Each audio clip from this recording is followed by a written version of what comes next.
Hi అండి. Hello. ఈరోజు నేను అల్లంతో మామిడికాయ పచ్చడి పెట్టాలనుకుంటున్నానండి. దానికోసం 2.5 కేజీలు వెల్లుల్లి తీసుకున్నాను.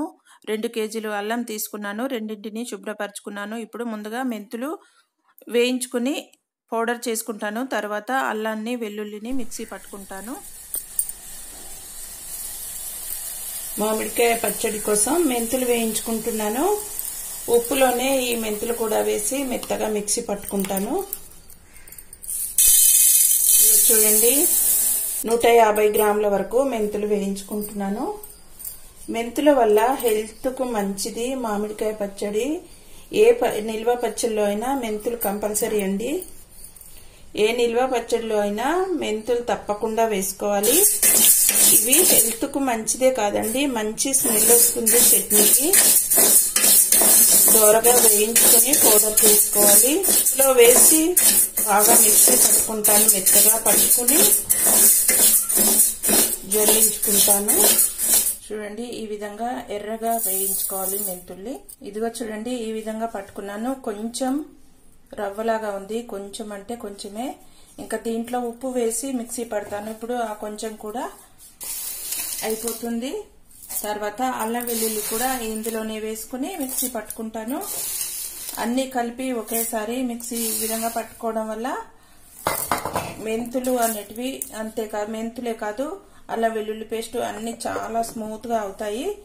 అందుకని నేను ఎప్పుడు ఉప్పులోనే వేసి పట్టుకుంటాను. మెంతిపిండి ఇంకా అల్లం వెల్లుల్లి పేస్ట్ కూడా. కొంత ఉప్పు అయితే విడిగా మిక్సీ పట్టి పెట్టుకుంటాను. అది చివరిలో వేసుకోవడానికి అంతా కలపను. ఇప్పుడు ఇందులోనే వెల్లుల్లిపాయలు, కొద్దిగా ఉప్పు ఇంకా ఆయిల్ వేసి మిక్స్ చేసుకుని బాగా మెత్తగా స్మూత్గా పట్టుకుంటాను. వెల్లుల్లి ఇంకా ఉప్పు వేసుకుంటున్నాను మిక్సీ జార్లో. ఒకసారి తిప్పుకున్న తర్వాత కొద్దిగా ఆయిల్ కూడా వేసుకుంటున్నాను. ఆయిల్ వేయడం వల్ల మెత్తగా స్మూత్గా వస్తుంది వెల్లుల్లి పేస్టు. చూశారు కదా ఎంత స్మూత్గా ఉందో. ఇప్పుడు జాడీలో వేసుకుంటాను ఈ పేస్టుని. వెల్లుల్లి మొత్తం అయిపోయింది పేస్ట్ చేయడం. ఇప్పుడు అల్లం చేసుకుంటాను. దీన్ని కూడా అంతే, కొద్దిగా ఉప్పు ఇంకా ఆయిల్ వేసుకుంటూ మెత్తగా స్మూత్గా పట్టుకుంటాను. అల్లాన్ని ఒలుచుకున్న తర్వాత తడి లేకుండా నీడలో ఒక 5-6 గంటల వరకు ఆరబెట్టుకున్నాను. ఇప్పుడు దీన్ని స్మూత్గా మిక్సీ పట్టుకోవాలి. 2.5 కేజీల వరకు ఉప్పు తీసుకున్నాను. ముందుగా కొంత ఉప్పునైతే ప్లెయిన్గా మెత్తగా పౌడర్ చేసి పక్కకు పెట్టుకున్నాను. తర్వాత మెంతులు మిక్సీ పట్టుకున్నాను ఉప్పు వేస్తూ. ఆ తర్వాత వెల్లుల్లి పట్టుకున్నాను. ఇప్పుడు అల్లం పట్టి పక్కకు పెట్టుకుంటాను. ఓన్లీ ఉప్పే పక్కకు ఎందుకు పెట్టుకున్నానంటే ఒకేసారి చట్నీలో ఉప్పు పోస్తే ముక్క మొత్తం ఉప్పును పీల్చుకొని ముక్క ఉప్పగా అవుతుంది. అందుకని చట్నీ ఊరిన తర్వాత మరికొంత సరిపడినంత ఉప్పు మళ్ళీ కలుపుకుంటాను. అందుకోసమని ప్లెయిన్గా కొంత ఉప్పును మిక్సీ చేసి పక్కకు పెట్టుకున్నాను. కల్లుప్పే వాడాలి చట్నీ కోసం. ఇదిగో చూడండి, ఈ విధంగా మెత్తగా పట్టుకోవాలి. అల్లంలో ఉన్న పీస్ కూడా ముక్కలు ముక్కలు అయిపోవాలి. ఇట్లా పట్టుకొని ఒక గిన్నెలో వేసుకుంటాను. ఇప్పుడు మొత్తానికైతే ఉప్పు ఇంకా మెంతులు, అల్లం, వెల్లుల్లి అన్నీ పౌడర్ చేసి పెట్టుకున్నాను. ఇక్కడే అన్నీ తీసుకొచ్చి సర్ది పెట్టుకున్నాను. ఇంకిప్పుడు మామిడికాయ పచ్చడి కలపడమే. ఎలా కలపాలో చూపిస్తాను. ఇంకా చూడండి. ఈ గిన్నె 1.5 కేజీన్నర వరకు ఉంటుంది.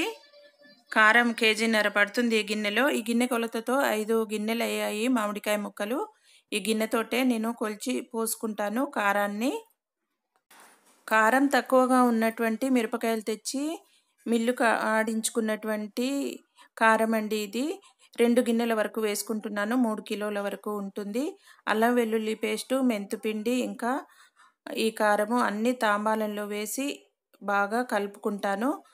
అల్లం వెల్లుల్లి పేస్ట్లోనే ఉప్పు ఇంకా నూనె కూడా వేసుకున్నాను కదా, ఇంకొంచెం నూనె కూడా వేసుకుంటాను. వేసుకుని దీన్ని బాగా కలగలుపుకుంటాను. ఉప్పు కొంచెం పక్కకు పెట్టుకున్నానండి. ముక్క పూర్తిగా ఊరిన తర్వాత, పచ్చడి పూర్తిగా ఊరిన తర్వాత మరికొంత సరిపడినంత ఉప్పు వేసుకుంటాను. పచ్చడిలో ముందే వేస్తే ముక్క ఉప్పగా అవుతుందని చెప్పాను కదా, అందుకోసమని పక్కకు పెట్టుకున్నాను. 2.5 కేజీల వరకు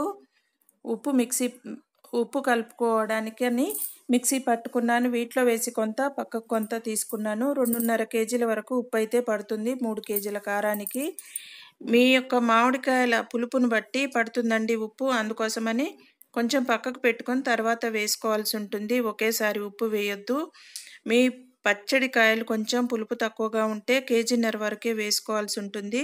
గిన్నె కొలతతో కూడా వేసుకోవచ్చు. నేను 2 గిన్నెలు అల్లం వెల్లుల్లి పేస్టు పెట్టని వాళ్ళు ఉంటారు కదా, వాళ్ళు గిన్నె కొలతతో వేసుకున్నప్పుడు 2 గిన్నెల కారానికి 1 గిన్నె ఉప్పు వేసుకుంటే సరిపోతుంది.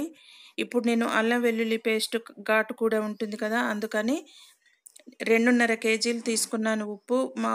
మామిడికాయలు కూడా చాలా పులుపుగా ఉంటాయి, అందుకోసమని అంత తీసుకున్నాను. ఇప్పుడు ఈ అల్లం వెల్లుల్లి పేస్టు, మెంతిపిండి, ఉప్పు ఇంకా అన్నీ బాగా కలిసేలాగా కలుపుకుంటున్నాను. ఈ విధంగా ముందుగానే కారంలో బాగా కలవాలి, ప్రతి ఒక్కటి మొత్తం మిక్స్ అవ్వాలి. ఈ విధంగా కలుపుకోవాలండి.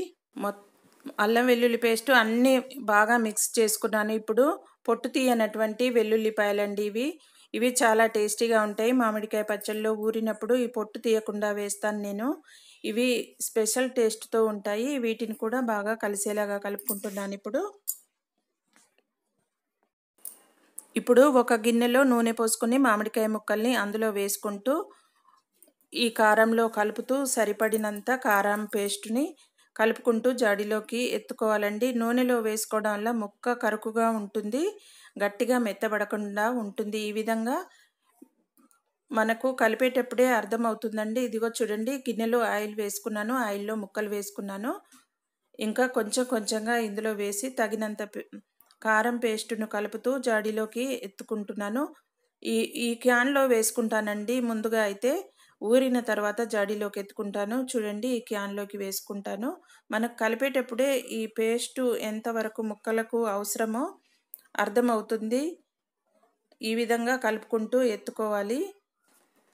3 రోజులు ఈ పచ్చడిని ప్రతిరోజు కలుపుతూ ఉండాలి. పైనుంచి కిందికి, కింద నుంచి పైకి అలా కలపడం వల్ల పచ్చడి బాగా ఊరుతుంది, సమానంగా ఉప్పు కారం పడుతుంది. 3 రోజుల తర్వాత ఏమైనా పడుతుందేమో అర్థమవుతుంది. ఉప్పు అయితే కొంచెం కలుపుకోవాలి, ఎందుకంటే ఇప్పుడు సరిపడా వేయట్లేదు కాబట్టి. కారం ఘాటును బట్టి ఎక్కువ తక్కువ ఏమైనా పడితే అప్పుడు కలుపుకోవచ్చు. నేను ఎప్పుడు అలాగే చేస్తూ ఉంటాను. ఇదిగో చూడండి, క్యాన్లోకి ఎత్తుకున్నాను మొత్తం. పచ్చడి కంప్లీట్గా ఊరిన తర్వాత తిరిగి చూద్దాం. చూడండి, 3 రోజులు గడిచిపోయింది మామిడికాయ చట్నీ పెట్టి. ఇంకా ఇప్పుడు ఎలా ఉందో చూపిస్తాను. చూడండి, బాగా కలగలుపుకుని ఏమైనా ఉప్పు కారం ఇంకా మనం సరిపడా పోసుకోలేదు కదా, ఉప్పు ముక్కకు పడుతుందని, ఇంకేమైనా పడుతుందేమో చూసి ఇంకాస్త ఉప్పు కలుపుకుని బాగా కలగలిపి జాడీలోకి ఎత్తుకొని పైనుంచి నూనె తేలేలాగా పోసుకుని పెట్టుకుంటే సంవత్సరం వరకు కలర్ మారదు, ఇంకా టేస్ట్ మారదు. చక్కటి మామిడికాయ పచ్చడి రెడీ అయిపోయినట్టే. ఇప్పుడు ఎలా ఉందో చూపిస్తాను. ఇదిగో చూడండి, ఈ గంట పెట్టుకుని ప్రతిరోజు కలుపుకున్నాను. 3 రోజులు అయింది. నూనె కూడా ఊరింది. పెట్టినప్పుడు పొడి పొడిగా ఉండే కదా పచ్చడి, చూడండి లూజ్గా అయింది. చూసారా, ఈ విధంగా చక్కగా ఊరిపోయింది చట్నీ. ఇంకిప్పుడు ఉప్పు సరిపోయిందా లేదా టేస్ట్ చూస్తాను. కొద్దిగా ఇలాగా చేతి మీద పెట్టుకొని, కొంచెం అయితే పడుతుంది, మొన్న సరిపడా వేయలేదు కదా, కొద్దిగా వేసుకుంటూ హాఫ్ గిన్నె కూడా ముక్కకు పడుతుందని వేసుకోలేదు సరిపడా.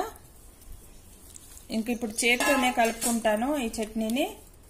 ఈ గంట అవసరం లేదు. కొద్దిగా ఉప్పు వేస్తూ బాగా కలగలిపి జాడీకి ఎత్తుకోవాలి.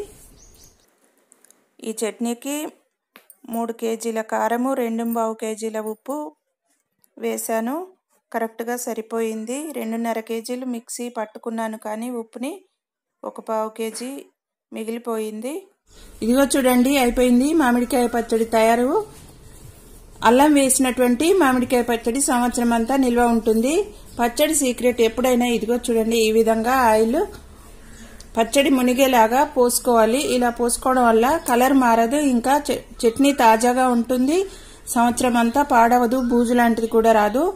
పచ్చడి సీక్రెట్ ఏంటంటే ఉప్పు ఇంకా ఆయిల్ సరిపడా పోసుకోవడమే చట్నీ నిల్వ ఉండే సీక్రెట్ అండి. పచ్చడి ఈ విధంగానే చేసుకోండి, నిల్వ పెట్టుకోండి సంవత్సరం అంతా. ఎండాకాలం చేసి పెట్టుకుంటే సంవత్సరం అంతా తాజాగా హాయిగా తినేసేయచ్చు.